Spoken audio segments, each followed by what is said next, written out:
Okay, let us get going with today's session. So as we look to the exams, it's maybe good to have a quick look at the overall weighting per topic. And so today's topic, finance, growth, and decay, is in paper 1. And it's roughly speaking about 10% of the paper. So that's roughly what this content is worth. And so just we'll bear that in mind.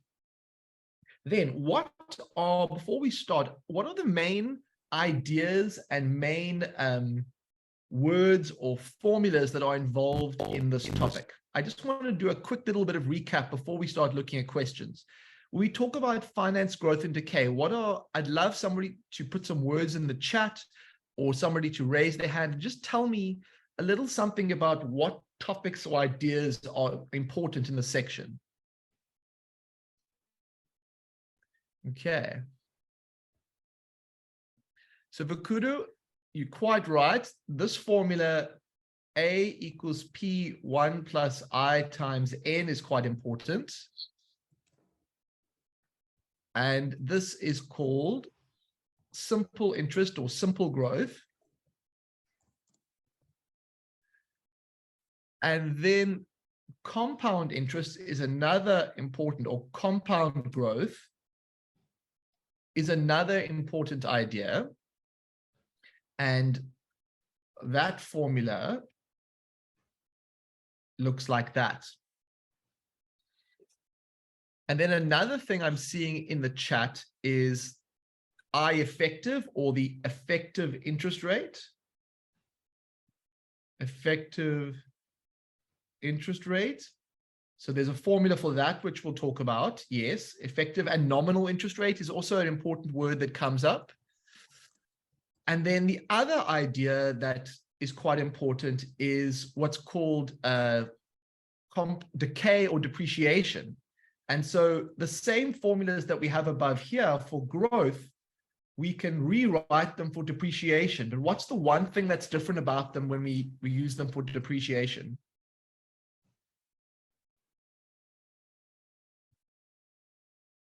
Who wants to tell me? Who wants to put their hand up? These top two are all about growth and interest. What about the depreciation part? Okay, so Nawazi has said you subtract. Yes. So this formula for depreciation, it has a minus, and we call this straight line depreciation. Okay, so that's straight line depreciation, and it's when something loses value. What is it called when something loses value but in a compound way? The formula looks like this, and it's got a special name. It's not straight line depreciation. Any ideas? Kutso, you nailed it. Reducing balance. So reducing balance method depreciation. So today, the effective interest rate, nominal interest rate debate thing we'll get to later in the lesson if there's time. But for today, really these four formulas, the simple growth, simple interest growth, compound growth, and then the straight line depreciation, reducing balance method depreciation, are two important ideas that are going to come up. And then the other thing is talking about compounding intervals. So if I talk to you about, if I say to you the interest rate is 12% per annum, and I want to change that to an interest rate per month, how would I, so the initial interest rate is 12% per annum, and I want to change it to or let's say a quarterly interest rate. How would I go about changing a 12% per annum interest rate to a quarterly interest rate? And what does, who has I want to change this interest rate to a quarterly interest rate? Amukalani, let's go to you. So I'm just guessing, but you times it by 4. You're almost there. What's the opposite of timesing by 4? Divide. Okay.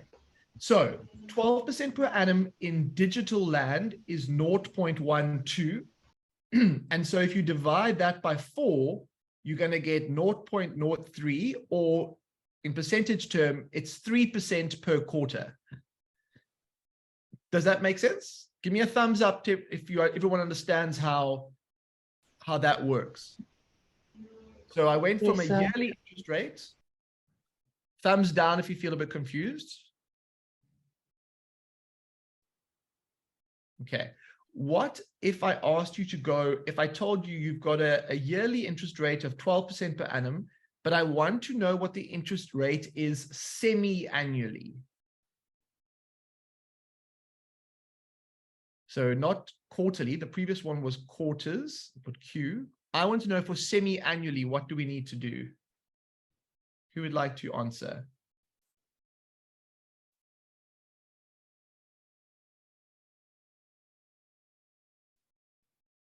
I want to hear those lovely voices. Who is feeling like they want to? Oh, I see. Okay, in the chat, I see you guys all over this. So you said you divide by 2. So 12% in digital notation is 0.12, and semi-annually would just be divided by 2. So you get 0.06, or 6% twice a year, or every 6 months. Okay, so that's an important idea that's going to come up throughout today, and I just wanted to go over it. The last one is just to tell you, if I tell you that an interest rate is, say, 6.2%, if I want you to write 6.2% in digital language, I want you guys to tell me in the chat, what is it written as a decimal? Not digital, yeah, decimal. How do you write 6.2% as a decimal number? I want to see in the chat that you guys know how to do that conversion. So all you need to do is take 6.2 and divide it by 100, which should give you 0.062. And so you have to get comfortable in the section going between the percentage form and the decimal form. Are there any questions about the overview content that I've been going through now? Are there any questions or any comments from the class before we get going with some questions?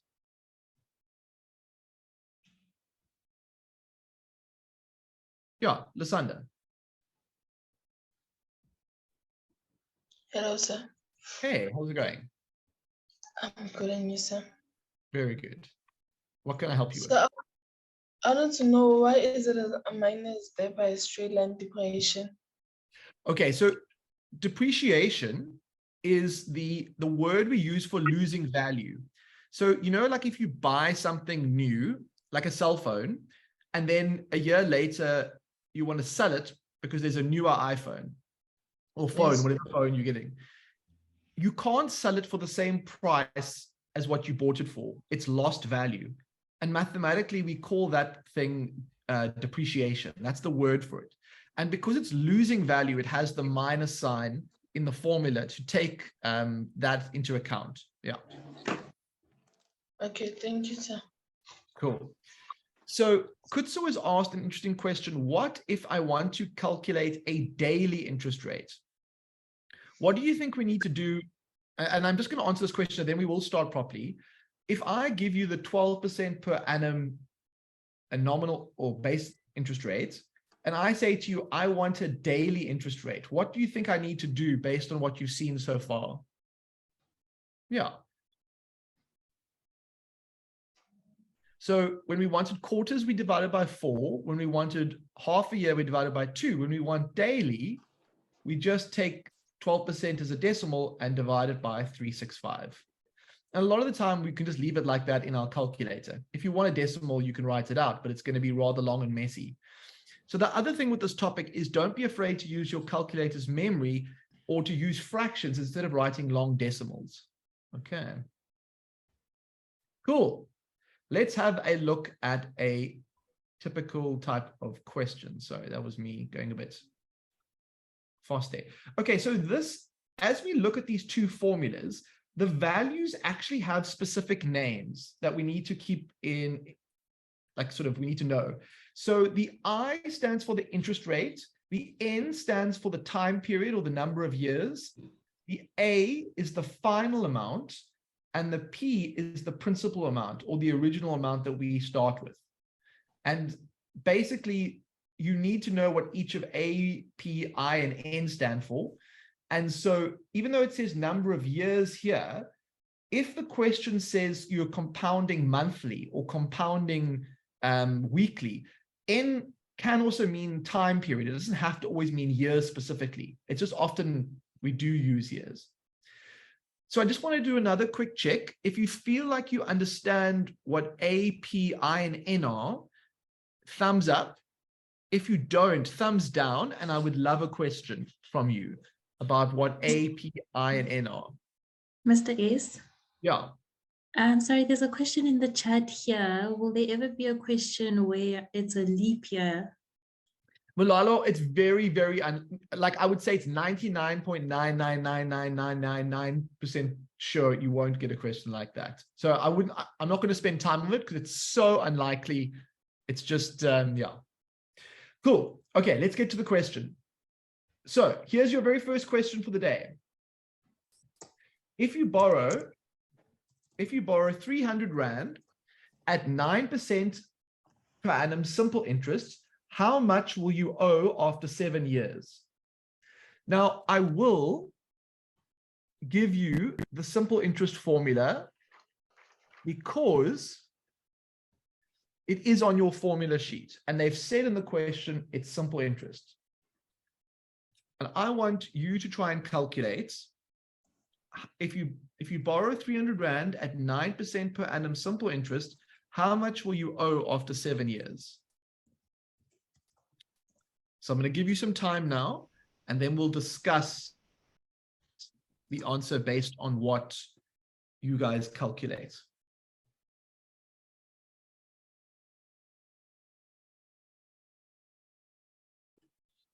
Just down here a little bit.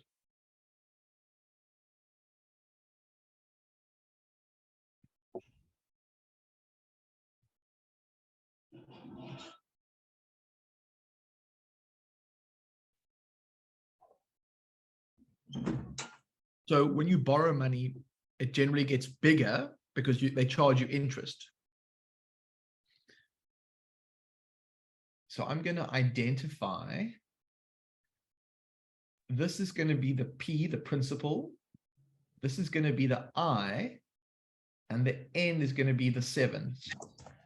So whenever I start this, I mean, this is reasonably simple question, but it's always good to know you need these 3 things in order to find A. And then in this case, it's per annum. So sometimes we say divide by 1, but you can just say 0.09, and N is going to be 7. So let's see what we get for the answer here.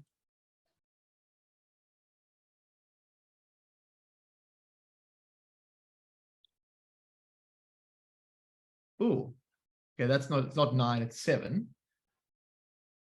So this is what, if you look at this calculation, the N was 7 and the I was 0.09, and your answer should be 489. Are there any questions or comments about that? Why is interest written as a decimal? Okay, so Hariva, what I would say is that it's because of the way the calculation works. So for example, if I said to you, if 1 Rand increased by 9%, it would be, so increased by 9%, it would be 1.09. So with the short answer is it works as percent because it works, the formulas mathematics works better with the decimal representation of that. It's actually the same thing. Percentage means literally divided by 100. All the percentage symbol means is divided by 100. But you do need to get comfortable going between the decimal and the percentage representation. Okay. Mr. Was there, S, yeah, another can question? you take a question from Katlego? Yeah. Okay, go ahead. Good morning. Good evening, Mr. S. Hi, how's it going? Good, thanks, sir. Mr. S, I just wanted to ask that when is it advisable to divide over 100? Because I divided the interest 9 over 100, and then I got a totally different answer. So just a Okay. quick question. Yes, sir. Very, very good question. When they give you the interest rate, they gave you the interest rate as 9%. But the problem is the percent symbol actually means divide by 100. Now, if you go 9 divided by 100 in your calculator, you'll see you get 0.09.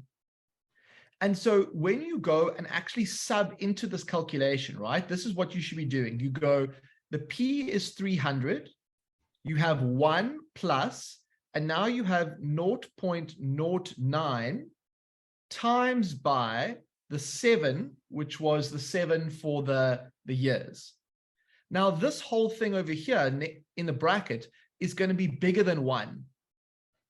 And so when you multiply it out, this whole bit, in fact, I'll even get what the value is, 0.09 times 7 plus 1, you get 1.63. So 300 times 1.63, and then you get your 489.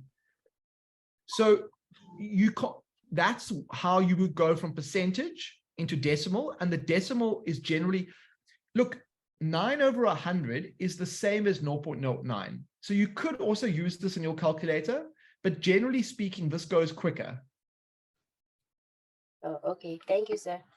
All right, let's see on the second question if we'll correct it. Okay, second question of the day. And let me make it a bit bigger so you can all see. If you borrow 300 Rand at 9% per annum compound interest, how much will you owe after 7 years? And let me get my draw back. I don't know where that's gone. And the formula we use for compound is that formula. See what you get, guys and girls. Oh, there it is. There's my. Now notice it's a different word. We're not doing simple interest. We're doing compound interest.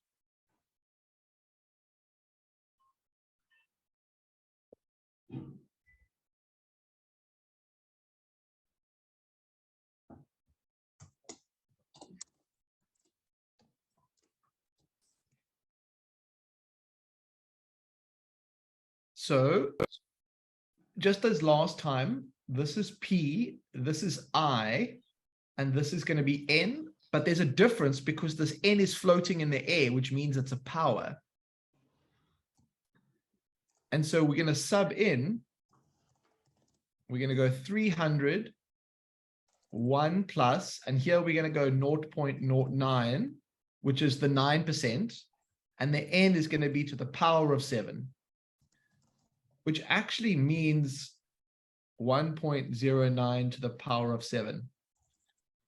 So your final answer should be,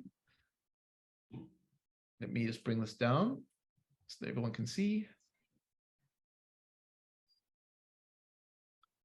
You should be getting 548.41.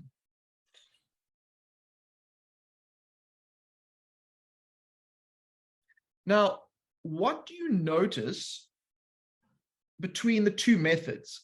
The very first one, the amount that you owed, so let's go for simple interest, you owed 489 after 7 years. Let's just, there it is, 489. So simple interest. That was from the first one. In the second one, which was compound interest, you now owe 548.41. Now, everything else was the same. If you looked at the question, you had 300 was your starting point. Your interest rate was 9%. Your time period was 7. So what can we conclude about the difference between these two things? Are there any statements or any observations anyone would like to make? If you were borrowing money, which one would you prefer to have gone with? The first one, we'll call it A, or the second one, B? Which one do you think is the better deal? Okay, if you were saving money and you were getting the interest, then the second one would be better. But if you were loaning money and you want to pay the littlest amount of, like, in this case, it would be the first one. Okay, so the compound interest one grew much quicker than the simple interest amount. Okay. Let's move on. Give me a thumbs up if you're feeling okay. Thumbs down if you are unsure.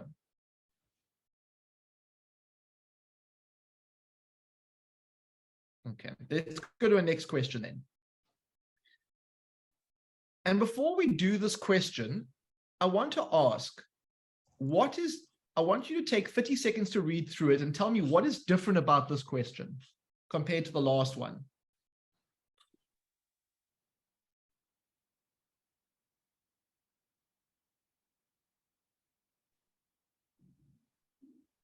What do you see that's different about this question?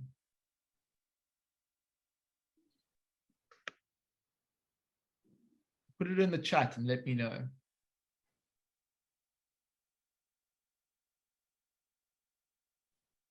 Okay, so it's compounded quarterly. So what does that mean? It means that when the interest is calculated, it's broken up into quarters. So if you imagine if you imagine this whole thing as a timeline, so maybe we go like T0 and this is T6, and this is for years. But the problem is, if this is, okay, let me even put here like T1. The first year is broken up into 4 quarters. And so we need to take into account that that has changed. So how do we do that? Well, the first thing is we need to know what the correct formula is. And because it's compound growth, it's going to be that formula. Now, you start with 1,700. And so that's going to be my p-value. Okay, so that's not too hard. That's fine. But what is a bit more tricky is knowing what is the I value. And so I want to ask you in the chat, what is the I value that I should calculate for this particular calculation? What do you think the I value is that I should put in here? So it's 10% per annum compounded quarterly. How do we get the quarterly? If we think back to the beginning of the lesson, well, 10% is the decimal is that, and we just go divided by 4. So that is how I get the interest rate to change. But now I want to know if I'm having interest rates, my interest rate is per quarter. I need to know how many quarters there are in 6 years. And so can you help me get the N value? What is the N value that's going to go here? So you've got 6 years, and then you have to think how many quarters are there. So you just go 6 times 4, which is 24. And you'll notice that whenever you do this breaking down into smaller chunks, whatever the number is here, it's going to be the number that you times by here.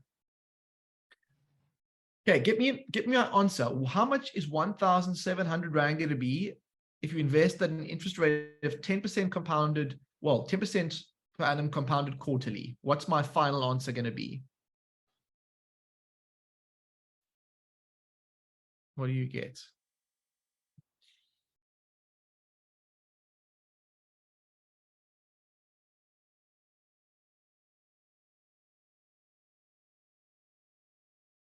Okay, so I see lots of answers coming through. It feels to me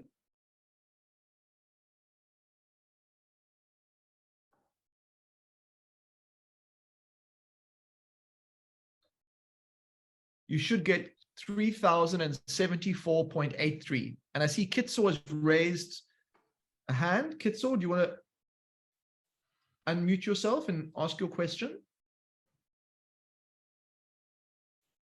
Hello, sir. Hey, how's it going?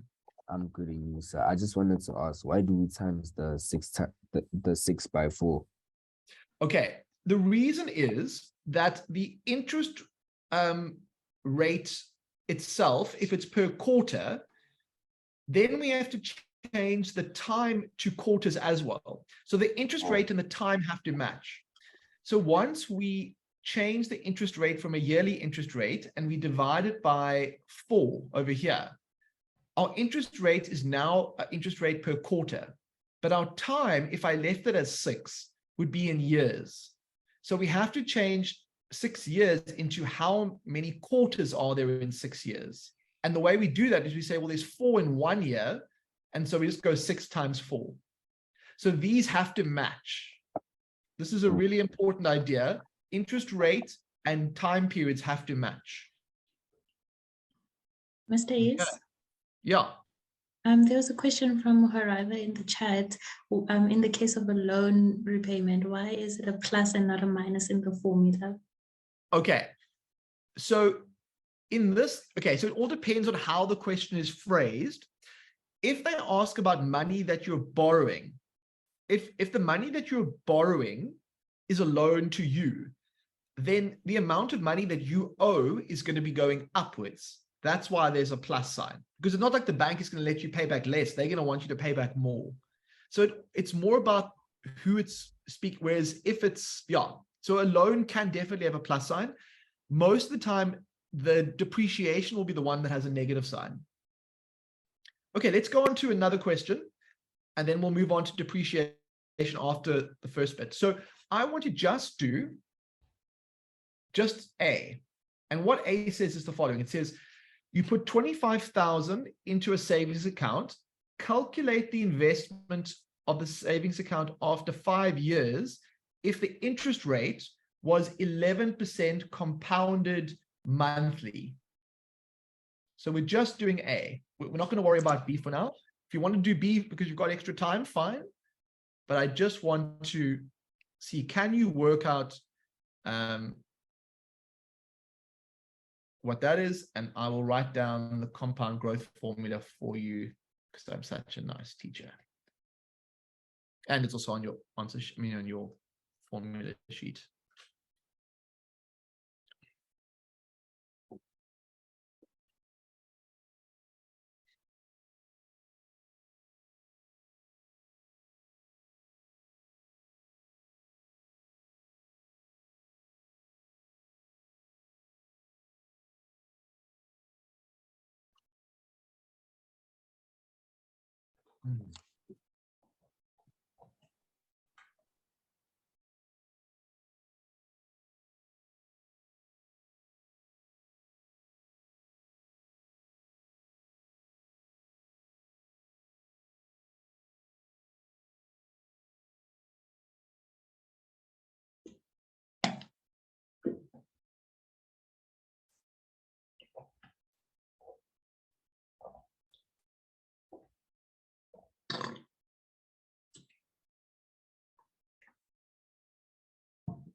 I want to give you a hint and say, you need to think about what I is for the question, and you need to think about what N is for the question. Those are the parts that are the most interesting.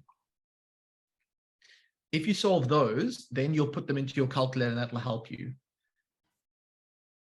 Are there any questions so far? So compounded monthly for me, so I start with 11%, and I'm going to write the 11% as the decimal version straight away. And because it's compounded monthly, I'm going to divide by 12.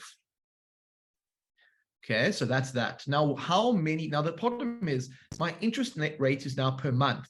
So I have to change my time period into months. But because it's now at the moment years, I need to go 5 times 12.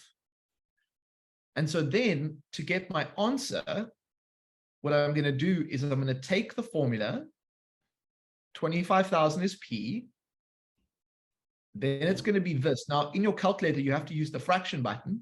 And then up here, it should be 60 because this is 60. And so we're going to see now what that ends up being. But that's the working out that I would use. And what are the answers we're getting? And normally we would round off to 2 decimal places, yes. Okay, let's see what the answer is. Do you guys all get, let me move this down. Do you get 43,222.89?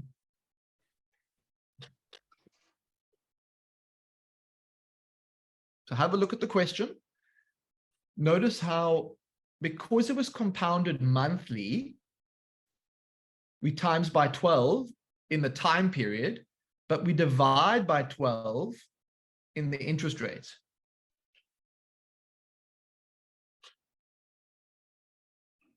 Now, the second one, I'm not going to concentrate on that now because I think that the idea is there, but I just wanted to see that most people got that first one. So give me a thumbs up if you're feeling good, thumbs down if you're feeling a bit confused. And then it's time for a break, I think. Okay, people of Watobe, it is time for you to treat your body with love and care. And so I want you to turn on your cameras and I want you to stretch with me. Okay, so stand up. You've been working hard. Stand up on your feet. Turn those cameras on so I can see your happy faces. Come on, guys. Show me your lovely faces. And Come on, guys. We love to see your faces. Please join us in the stretch. and let's Give your stretch mind it and out. body a break. Oh, I can feel the happiness flooding through the room. Oh, isn't this fantastic? Oh, yes. Just hanging out with some friends, doing some maths, learning about finance. There we go. Shout out to Gizo, Bonolo, Shalanati, Kuzo, Yeah, Kwezi, check it out. Nolwazi, Olwetu, Dangozo, Oratile. Nice one, guys. Your body will thank you. Oh, I'm feeling so much better now. I'm interested in everything that you're doing, guys. Come on. Okay.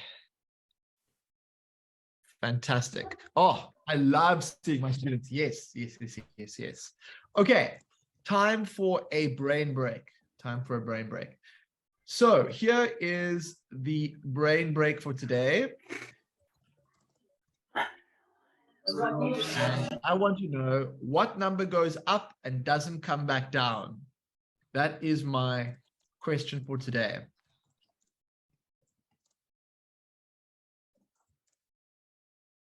What number goes up and doesn't come back? Oh, you guys are too fast. Have you heard that one before? Okay, the answer is age. Yes, it's age. Well done. Well done, guys. Yes. Okay. So okay, clearly I've made the brain break a little bit easy today. So next week, I will have to take it up a notch. On Wednesday, I'll take it up a notch. Okay. Yeah, Gizo is yawning. That's not good. Don't worry, I'll bring the fire next time. Okay, wait, no, you can't. Okay, let's do this one. I've got one. You got to get your. I want to know what is the answer to this one. Can you solve this?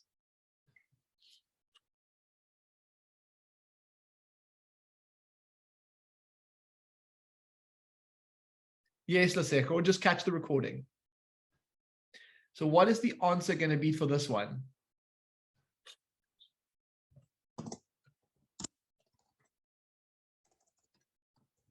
Yo, you guys are on fire. We're using your calculators. I suspect calculators were involved here. Okay, you're quite right. The answer is B. Okay, cool. All right, let's get back to the lesson. We were doing nicely. Okay, so now what I want to do is I want to change things up a little bit. Instead of giving you the A or giving you the P, the I, and the N, I want to give you a different combination of information.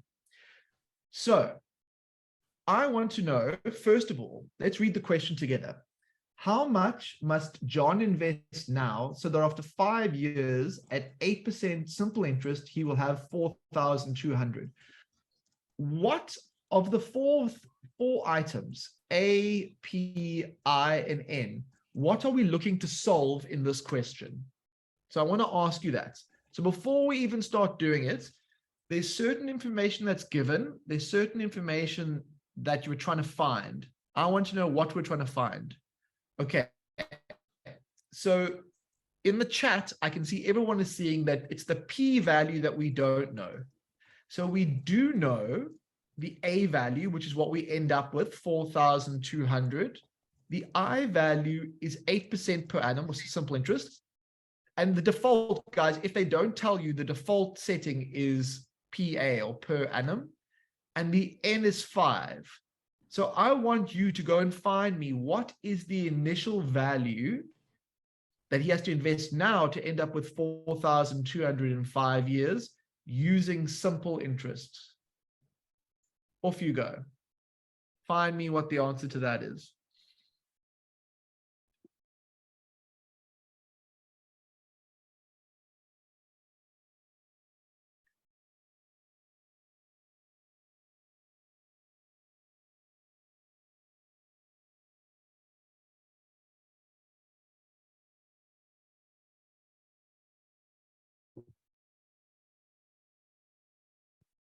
We know that the formula for simple interest is going to be that one. And so how do we get this by itself? We actually have two choices.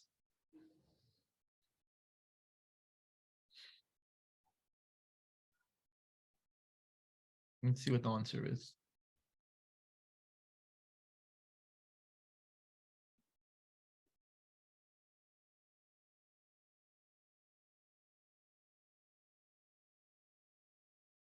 Okay, I see lots of answers coming through.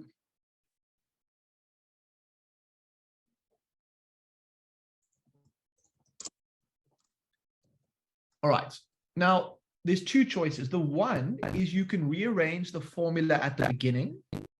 Okay, so you could move this thing over here to the other side, or you could sub the values in and then move it across. Both ways are correct.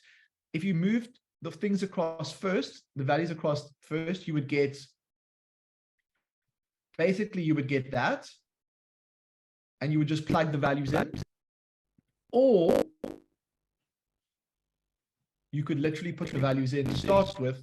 So the P is there, 1 plus I, 0.08 times 5, and then A was 4,200. And then after you've put those values in, you bring that across to the other side to divide. So let's see what the answer is. Let me get that. You get 3,000. 3,000 is the correct answer. Any questions or comments before we move on?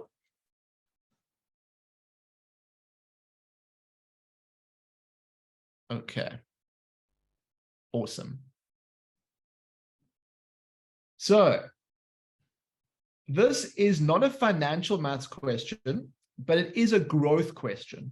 And I want to ask you, what item are we going to be looking for in this question? It says a population increases from 12,000 to 214,000 in 10 years. At what annual compound rate does the population grow? So what of the four items are we going to be looking for? Okay, I see in the chat we're looking for I. Awesome. Okay, off we go. I want you to try and find me what I is. And if you get stuck along the way, I do want a question, but let's see what you guys can do. Try and find me what I is in this type of question. And if you get stuck, please do raise your hand. I'm happy to help.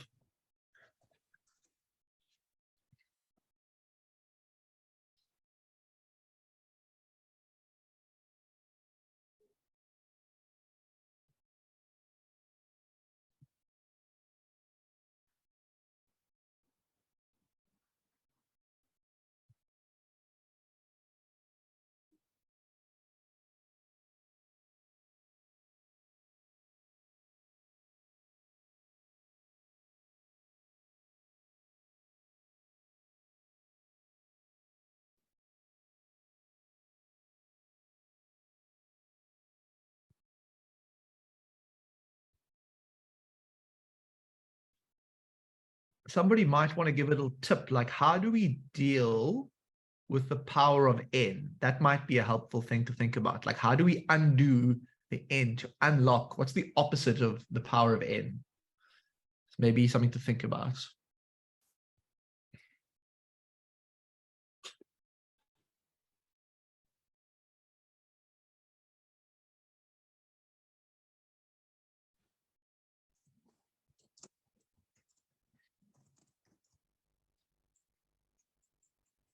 We have some suggestions in the chat, Mr. Ace. Square root. Okay, yeah, take the nth root of n. It's exactly what you do. Now, if we get to this stage, I think most of us would get to that stage. And then what do we have to now do? We actually have to move this to the other side. And so at the moment it's being multiplied. So if I bring it to the other side, it's just going to become divided by 12,000. And then we have 1 plus I to the power of 10. We're still not there yet though, because that power of 10 is locking the I away. So what we need to do is either we can say we take the 10th root, or you can say, another thing of doing it is to raise it to the power of a 10th. That means the same thing. So if you raise this to the power of a 10th, it's the same thing as taking the 10th root. So that means exactly the same as raising something to the power of a 10th. And so if you do that, you will get left with 1 plus I on the one side, and you'll get a number on this side, from which you have to subtract 1 from to get the final answer. Let's see what you get for your answer, and then I'll bring up the correct answer in a moment. I don't want to steal your thunder.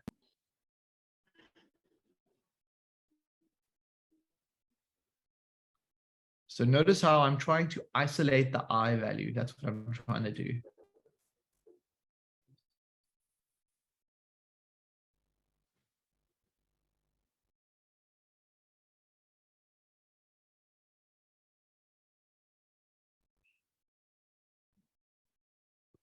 And they did say round off to 1 decimal place. You're quite right.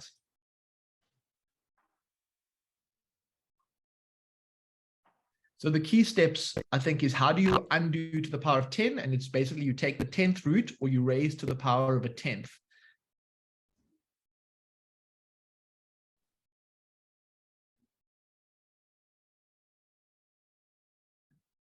And let's see what the answer is going to be. You should get, so they said round it off to, sorry guys, round it off to 1 decimal place. And so 33.389, if you round that off to 1 decimal place, let's do it like that, you should get as your final answer 33.4. So I should be, or 0.333, actually wait, let me, 338, which if you write, okay, if you want to write this as a percentage again, it would be 33.38 and so on. And that's why when you round it off in percentage, it's that. Now, in this case, all we're doing is we're going backwards. We're going from decimal notation to percentage notation. And that's why there'll be percentage symbols around.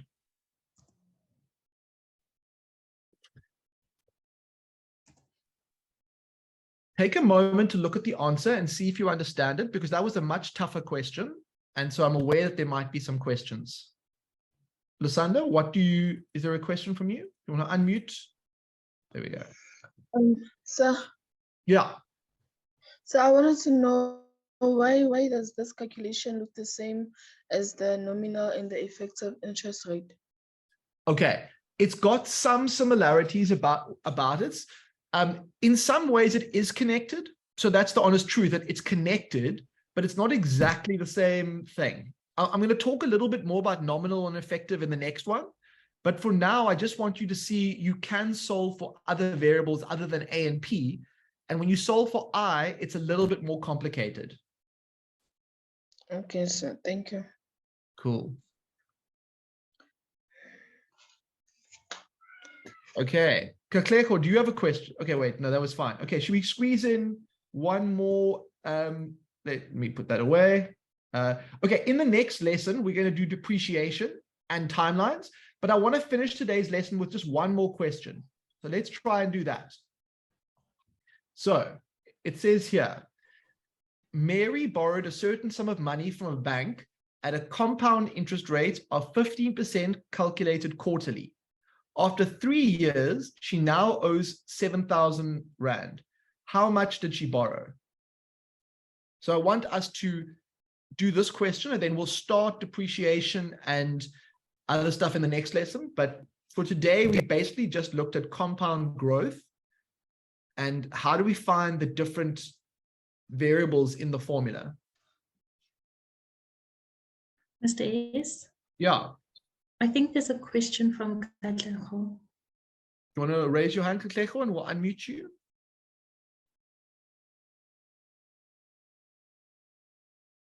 Yes, Mr. S. My question was from the previous activity we just did right now. So please Yeah. scroll up a bit. Okay, let me. Yeah, Mr. S, you. That one there.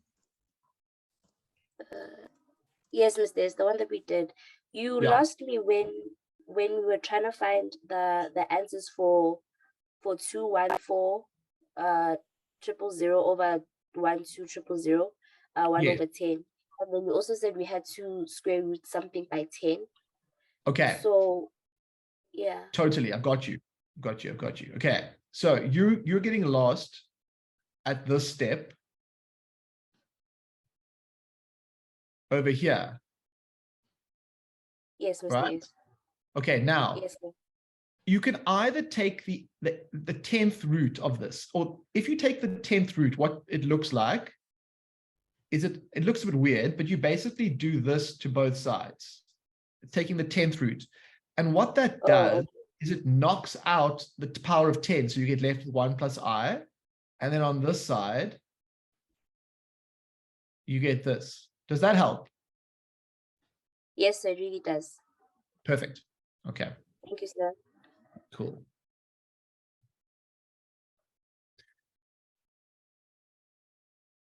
Okay, how are we doing on this last question here? What is often helpful for students is to write down the formula and then write down the values that you have. So do you have P? No. You know A is 7,000. And then you ask yourself, what do I need to still find? I need to find P, but I really need to know what N and what I is. That will help me in my journey.